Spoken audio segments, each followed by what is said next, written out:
ख्वातीन हजरत आदाब नमस्कार। ख्वातीन हजरत, जैसे कि आप जानते हैं कि हमारे देश के former prime minister doctor Manmohan Singh साहब हमारे बीच नहीं रहे। डॉक्टर मनमोहन सिंह के 10 साल as a prime minister Hindustan की तारीख में सुनहरे बाप के तौर पर लिखे जाने वाले हैं। वो दौर जब वो फाइनेंस मिनिस्टर थे, हिंदुस्तान कई चुनौतियों से जूझ रहा था। इकोनॉमिकली हिंदुस्तान को बहुत से कड़े स्टेप्स लेने की जरूरत थी। ये डॉक्टर मनमोहन सिंह साहब ही थे जिन्होंने इन चुनौतियों का मुकाबला करते हुए ऐसे कड़े स्टेप्स लिए जो कि आज भी हिंदुस्तान की तारीख में सुनहरे स्टेप्स के तौर पर लिए जाने वाले हैं। वो दौर हिंदुस्तान बड़े ही इकोनॉमिकली तकलीफात से झेल रहा था। उस वक्त बाबरी मस्जिद का वाकया गुजर चुका था। उसके पहले की जो रथ यात्रा वाला मामला था, उसके बाद से लेकर 92 या 93, 94 तक के हालात बड़े हिंदुस्तान के लिए फिरकाराना फसादात को लेकर कठिन थे। और उस वक्त दुनिया इकोनॉमिकली बहुत आगे बढ़ते जा रहा था। जरूरत इस बात की थी कि उस दौर में as a finance minister doctor Manmohan Singh साहब को बहुत ही कड़े और कठिन स्टेप्स लेने की जरूरत थी। आज उनके लिए हुए स्टेप्स की वजह से, आज उनके किए हुए काम की वजह से आज हिंदुस्तान एक तरक्की याफ्ता मुल्क बनने की कगार पर है। आज जो ये हम तरक्कियात देख रहे हैं वो डॉक्टर मनमोहन सिंह साहब की ही मरहून मिन्नत है। अगर उस वक्त मनमोहन सिंह साहब एज ए इकोनॉमिकल रिफॉर्मिस्ट के तौर पर देश में उभर के नहीं आए होते तो आज हिंदुस्तान इकोनॉमिकली इतने आगे बढ़ा नहीं होता। हालांकि डॉक्टर मनमोहन सिंह साहब उस वक्त यूजीसी के प्रेसिडेंट के तौर पर अपनी जिम्मेदारी निभा रहे थे। वो पीवी नरसिम्हा राव थे जिन्होंने इनकी काबिलियत को पहचानते हुए उनको दावत दी और सियासत के लिए उनको मदऊ किया और सियासत में आते ही एज ए फाइनेंस मिनिस्टर उनकी खिदमत लेने लग गए। और उसी एक बेहतरीन स्टेप्स की वजह से आज हमें एक बेहतरीन फाइनेंस मिनिस्टर ही नहीं बल्कि एक बेहतरीन प्राइम मिनिस्टर भी मिल चुका है। अगर हम बात 2008 की याद करें, उस वक्त सारी दुनिया रिसेशन की वजह से परेशान थी। दुबई एक बहुत बड़ा तरक्की याफ्ता मुल्क, वो भी रिसेशन की वजह से परेशान और बदहाल था। लेकिन वो प्राइम मिनिस्टर मनमोहन सिंह के ही उनकी खिदमत थी, उनका इकोनॉमिकली देश पर जो निगाह थी, उस निगाह की वजह से उस वक्त हिंदुस्तान जो रिसेशन आया था उसको टैकल करने में कामयाब रहा।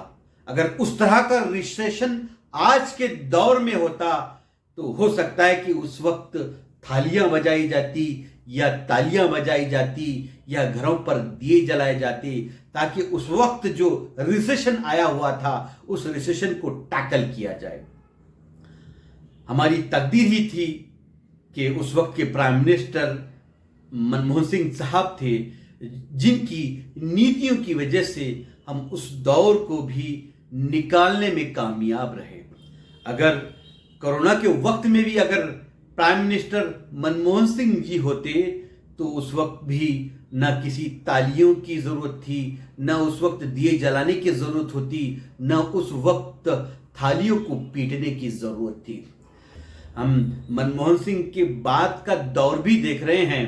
पिछला जो 10-11 साल का दौर है जिसमें हिंदुस्तान को चाहिए था कि वो एक्सपोनेंशियली डेवलप होता, लेकिन आज हम देख रहे हैं कि देश तरक्की के एतबार से बिल्कुल पीछे जा रहा है।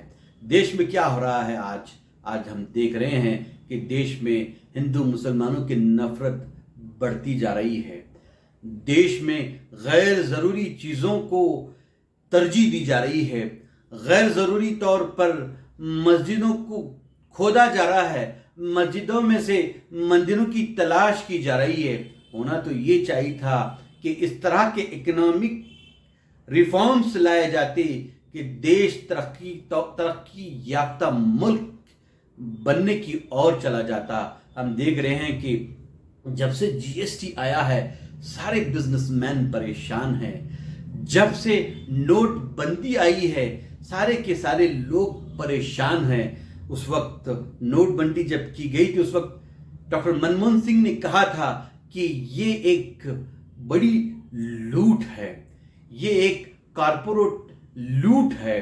जो मनमोहन सिंह जी ने 10 साल तक काम किए थे, हर वर्ग के लिए काम किए थे, उस वक्त जरूरत इस बात की थी जो मजदूर किस्म के लोग थे, जो मजदूर किसान थे, उनको रोजी रोटी की चिंता थी, उन जैसों के लिए डॉक्टर मनमोहन सिंह ने मनरेगा जैसी स्कीम लाकर बहुत सारे हजारों लाखों घरों को फायदा पहुंचाने का काम किया था।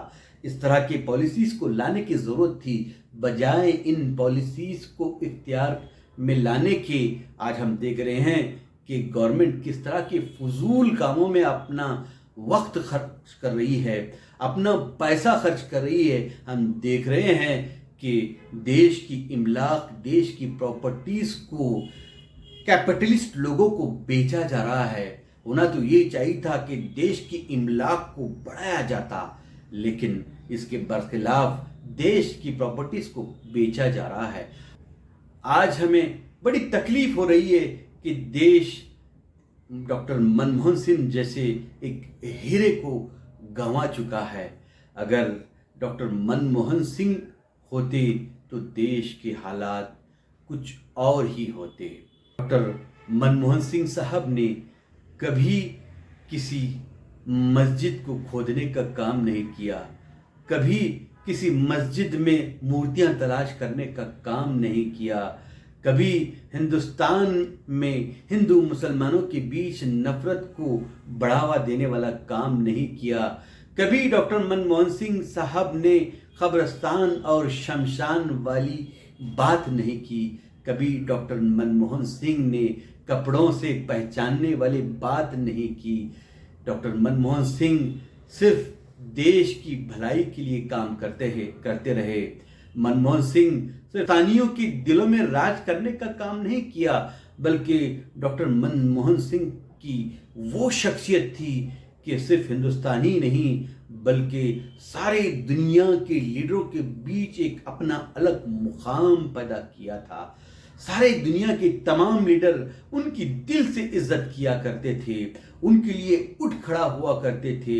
उनके सदन में आने से दूसरे देश के तमाम लीडरान उठ खड़े होकर उनका इस्तकबाल किया करते थे।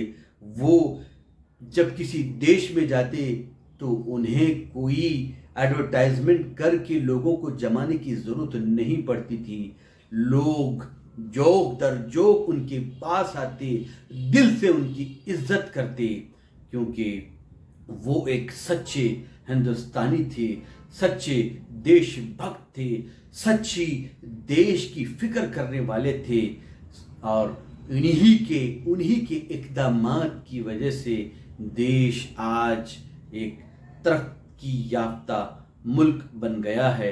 ये और बात है कि इस काम को आगे बढ़ाना चाहिए था, लेकिन जिस तरह से देश को तरक्की याफ्ता मुल्क के तौर पर आगे बढ़ाना था, उस तौर पे आने वाली हुकूमत बनाने में नाकाम साबित हो रही है। देश को चाहिए कि हमें फिर से डॉक्टर मनमोहन सिंह जैसे लीडरों की तलाश करके इस तरह के लीडरों को बढ़ावा दे, ताकि देश आगे बढ़े, देश एक तरक्की याफ्ता मुल्क कहलाए और देश सही मानों में विश्व गुरु बन जाए। आपने मुझे सुना, बहुत बहुत शुक्रिया। आदाब, नमस्कार।